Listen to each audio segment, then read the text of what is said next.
Hello guys, welcome back to my YouTube channel. Welcome to the part 11 of MCQ series. I hope आपने पिछले videos अच्छे से देख ली होंगे, उन्हें अच्छे से रिवाइज कर लिया होएगा और अपने फ्रेंड्स के साथ उन वीडियोस को शेयर किया होएगा सो दैट वो भी इन वीडियोस का बेनिफिट ले सके। और अगर अभी तक आपने बीएड का एंट्रेंस फॉर्म फिल नहीं किया, रजिस्टर नहीं किया है तो पहले जाके उसे रजिस्टर कर लें। So let's start today session, जिसमें हम करेंगे आज फिर 10 MCQ करेंगे। और आप वीडियो को लाइक करें, चैनल को सब्सक्राइब करें और वीडियो को शेयर करें अपने फ्रेंड्स के साथ, राइट। सो आज का हमारा फर्स्ट MCQ है, what will you do to develop the quality of discipline among the student. Students के अंदर क्वालिटी ऑफ डिसिप्लिन की डिसिप्लिन आए बच्चों के अंदर, ऐसी क्वालिटीज़ को डेवलप करने के लिए आप क्या करोगे। You will banish them means आप उन्हें पनिश करोगे। गेट रूल्स ऑफ कंडक्ट, एक रूल्स बना दोगे कि इन्हें फॉलो करना ही करना है। Allow them to take responsibility, get the rules obeyed. देखो, जब भी हमें बच्चों में डिसिप्लिन लाना है ना, तो वो तभी आएगा जैसे हमारे स्कूल में हमारी क्लासेस में एक मॉनिटर बना देते। वो क्यों बनाते कि बच्चा रिस्पॉन्सिबल फील करे, वो मिस्टेक करेगा ही नहीं क्योंकि वो समझ रहे मैं तो मॉनिटर हूँ, अगर मैं ही ये गलती करूँगा तो बाकी सब भी करेंगे। इससे बच्चे में एक डिसिप्लिन की हैबिट इनकलकेट होगी। सो अलो देम टू टेक रिस्पॉन्सिबिलिटी, उन्हें रिस्पॉन्सिबिलिटी दो। और एज अ टीचर आप बच्चे को पनिश बिल्कुल नहीं करोगे। रूल्स ऑफ कंडक्ट, हम कोई ऑटोक्रेसी नहीं दिखा रहे, हम एक डेमोक्रेसी दिखा रहे हैं। क्लास का इन्वायरमेंट डेमोक्रेटिक होना चाहिए। सो रूल्स ऑफ कंडक्ट नहीं, उन्हें हम रिस्पॉन्सिबिलिटी देंगे। So correct option is C. So next MCQ is NLM stands for. NLM की फुल फॉर्म क्या है, इसलिए इसके मैं बाकी ऑप्शंस नहीं रीड करूंगी, सिर्फ करेक्ट ऑप्शन रीड करूंगी सो दैट आपके माइंड में करेक्ट आंसर ही स्टक कर जाए। National literacy mission, N for national, M for mission, L literacy, पढ़ाई के related. So B, national literacy mission. Okay, based on which type of following question can you evaluate the student. आपने देखना है बच्चों को समझ आया है जो मैंने पढ़ाया है, तो आप इनमें से कौन से क्वेश्चन डालोगे उन्हें। Short answer type, objective type means MCQ, true false, fill in the blanks वैसे, या एसे टाइप। तो आप सभी क्वेश्चन ही, जब हमारा फाइनल एग्जाम होते हैं जिसमें हम बच्चों को इवेल्युएट करते हैं, तो उसमें ये सारी टाइप्स के क्वेश्चन आते हैं। So correct option is all of the above, D is correct option. Next is what would you do to inculcate the feeling of cooperation in the student. हमने बच्चों में कौन सी फीलिंग लानी है, कोऑपरेशन की। फर्स्ट क्वेश्चन में discipline की थी, अब इसमें क्या कोऑपरेशन की। तो ये बात ध्यान में रखनी है, जब बच्चा फील करेगा, जब वो बच्चा उस चीज में इन्वॉल्व होएगा, तभी वो फीलिंग उसमें इंकलकेट होएगी, अदरवाइज नहीं होगी।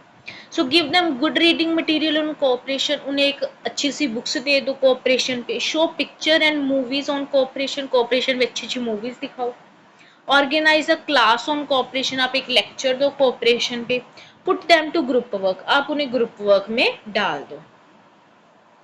ये जो पहले तीन है, ये लेक्चर मेथड हो गया, क्लास लेक्चर दो, ये आप मूवी दिखा रहे हो कोऑपरेशन पे, ये आप उन्हें बुक्स दे रहे हो।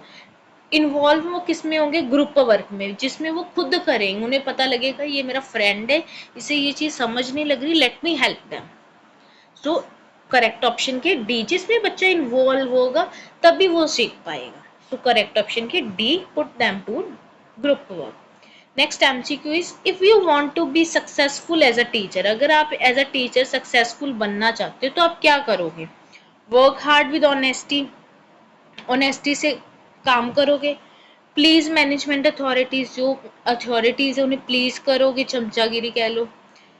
कीप स्टूडेंट हैप्पी, बच्चों को खुश रखोगे। Maintain the sanctity of the occupation, जो आपकी ऑक्यूपेशन के रूल्स हैं, जो गाइडेंस है, उन्हें मेंटेन करोगे। तो हमने as a teacher, as a profession successful होना है, तो हमने अथॉरिटीज को प्लीज नहीं करना, बच्चों को खुश नहीं रखना, कि हम ऐसा नहीं कि कुछ कुछ एक्टिविटीज करें बच्चे खुश रहे, नहीं।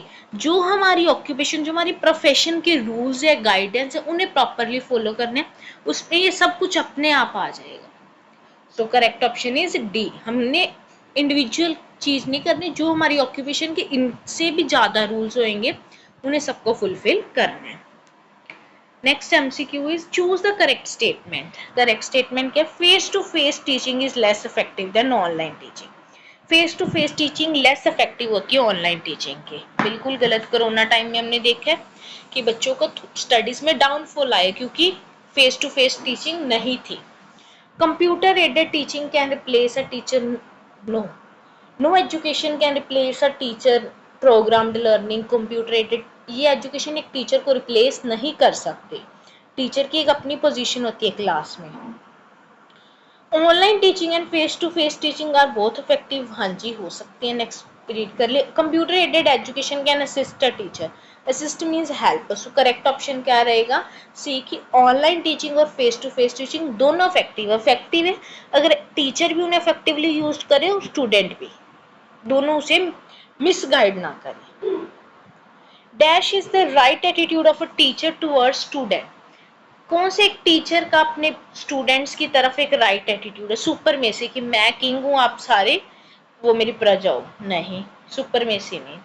बीइंग सिंपैथेटिक, सिंपैथी दिखाते रहना सारा दिन। स्ट्रिक्ट डिसिप्लिनरी, डिसिप्लिन स्ट्रिक्ट रखना? No. So correct is being tolerant, समझना कि वो क्या फील कर रहे हैं। So D option, being tolerant. Patient रहना। As a teacher, if you want to bring improvement in teaching, what would you do? As a teacher, आप क्या चाहते हो कि टीचिंग में इम्प्रूवमेंट आए, तो आप क्या करोगे?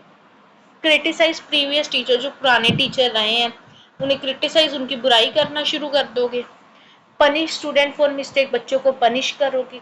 करेक्ट माई ओन मिस्टेक, मैं अपनी मिस्टेक्स को खुद करेक्ट करूंगी।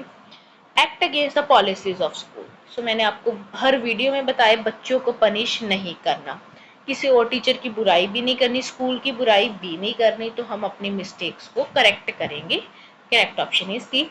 ये ऑप्शन एलिमिनेशन मेथड होता है कि हमें ये पता है कि बच्चों को पनिश नहीं करना, किसी टीचर की बुराई नहीं करनी, इससे हम जो है करेक्ट ऑप्शन के बिल्कुल नजदीक जा सकते हैं। So next MCQ is how should a teacher select his profession. एक टीचर को अपना प्रोफेशन कैसे सिलेक्ट करना चाहिए? As per his qualification and interest, अपने क्वालिफिकेशन और इंटरेस्ट को ध्यान में रखते हुए। एज पर प्रेजेंट टाइम, जो प्रेजेंट टाइम का दौर है उसके according. As per advice of others, जैसे दूसरों की एडवाइस है, दूसरों से एडवाइस ले लेकर कि कौन से प्रोफेशन में जाऊं, क्या करूं। As per his interest, qualification, social and economic status. Yes, अपने इंटरेस्ट के अकॉर्डिंगली, अपनी qualification and socio economic status के अकॉर्डिंगली उसे क्या अपना प्रोफेशन सेलेक्ट करना चाहिए। Correct option is D. Last MCQ of today series is suppose you punish the student by mistake. Suppose करो आपने एक बच्चे को गलती से पनिश कर दी, उसकी मिस्टेक नहीं थी बट आपने पनिश कर दिया। His parents call another senior teacher to discuss about the wrong punishment. उसके पेरेंट्स ने दूसरे टीचर को कॉल लगाई कि इस वाले मैम ने गलती से बच्चे को बेमतलब से पनिश कर दिया। सो आप ऐसे केस में क्या करोगे? You will wait for senior teacher reply, कि जो सीनियर टीचर को उन्होंने कॉल लगाई है वो क्या जवाब देते हैं। You will inform the principal, आप प्रिंसिपल को बताओगे। You will feel insulted and stop paying attention to student, आप उस बच्चे की तरफ ध्यान देना बंद कर दोगे। You will call the parents personally to discuss, आप पेरेंट्स को पर्सनली कॉल करोगे। पर्सनली आप कॉल नहीं करोगे क्योंकि ऑलरेडी उन्होंने सीनियर टीचर को कॉल लगा दी है। बच्चे की तरफ अटेंशन ना पे करना, ये बच्चे की कोई मिस्टेक नहीं है, मिस्टेक आपकी है, तो आप अपने टीचर को इन्फॉर्म करोगे। दैट मीन्स आप प्रिंसिपल, आप अपनी अथॉरिटी को इन्फॉर्म करोगे। सो करेक्ट ऑप्शन क्या है? बी। ये थी हमारी आज की 10 एमसीक्यू की सीरीज। आई होप आपको अच्छे लगे होंगे, समझ आए होंगे। इन्हें अच्छे से रिवाइज करो, वीडियो को लाइक करो, अपने फ्रेंड्स के साथ शेयर करो, चैनल को सब्सक्राइब करो और मिलते हैं नेक्स्ट वीडियो में। Take care, bye bye.